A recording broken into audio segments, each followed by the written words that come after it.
far behind. I was right with him. You weren't side by side. But I was right behind with him. He moved to the inside line, going towards the first corner. I just chased him then, and he opened the gap. And knowing me, like he does know, he must realize that if there was a gap, I was going to try to overtake him. And under those circumstances, he should never have opened a gap in the first corner and then come back again. Because by doing so, he opened the gap, gave the gap, and then closed it. And in that circumstance, there was no way to avoid an incident. Right, but that only happened, Ayrton, because you saw the gap, and I accept that, you're a racer. But a mature racer has to also think, if he closes the door again, we're going to have an accident. And in fact, that was a high-speed entry. So it could have been a very serious accident. Absolutely. So wouldn't it not have been more prudent under those circumstances to have at least seen that the gap was potentially going to close? Not at all. He was in a position where he could never, under no circumstance, put his car anywhere near mine in a difficult position. Because if we happen just to touch, and have a wing damage or a wheel flat tire, he had everything to lose. And under those circumstances, my understanding was that he would never move against me in the first corner. And I was very surprised when I found myself with him moving the car over mine. So in that case, you were calculating that he would give way, that he would let you through. Of course, he would not close the way he did. From the moment he made the initial room, he would not come back and close the door again. A calculated risk. Of course. Okay. Let me ask you another difficult question.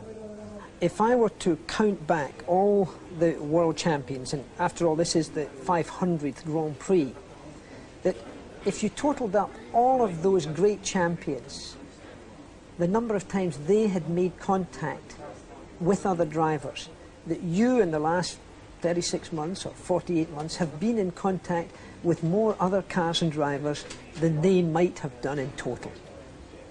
I find amazing for you to make such a question, Stewart, because you are very experienced and you know a lot about racing. And you should know that by being a racing driver, you are under risk all the time. And by being a racing driver means you are racing with other people. And if you no longer go for a gap that exists, you're no longer a racing driver. Because we are competing. We are competing to win. And the main motivation to all of us is to compete for a victory. It's not to come third, fourth, fifth, or sixth. But hasn't that always been the case? Sorry? Hasn't that always been the case of all the great champions? Absolutely. And if you go back in history, then you talk about incidents and so on, you'll find that I've been myself leading most of the races and finding back markers in front of me. And I was never involved in leading races and with other people. There were 3, 4 events only when I was leading a race in first corner and so on, like many other people have been involved in. I have to believe, though, Ayrton, that there must be some fault, and I respect totally your ability. You're the fastest Grand Prix driver in the world. I respect that. But I have to speculate that it can't all be right, that you have this many collisions, if you like, whether it be with back markers or whether it be with lead changes. It just happens too often. Don't you question yourself? But I think it's all irrelevant. All what you're saying, Jack, is really irrelevant. Because I'm a driver that won more races than anybody over the past 3 years. I'm a driver that has been on pole position more than anybody in history. And I'm a driver that won 2 titles in the past 3 years. And I don't think I cannot comprehend how you can try to turn things around to say that I've been involved in more accidents than anybody, because that is not true as well. I don't really understand the point. No, I'm sorry, I don't agree with that. Then you should go back. You should go back 10 years from the date of today and look not only the leaders. You should look the middle field and the back field drivers. I speak of the champions. And find by yourself that perhaps what you're saying is not quite right. Well, I would be happy to go back with you and go through the Fangiers and the Clarks and the Laudas and the Fittipaldis. You only have to go back 10 years, the modern Formula One. That's what we are talking about.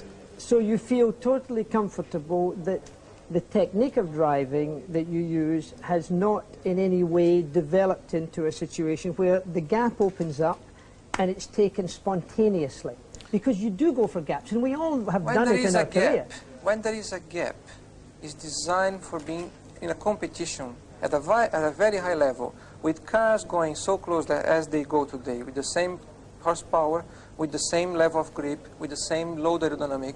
You all know, with the different circuits where it's very difficult for overtaking because the circuits are designed not in appropriate manner for overtaking maneuvers, you either commit yourself as a professional racing driver that is designed to win races, or you come second, or you come third, or you come fifth.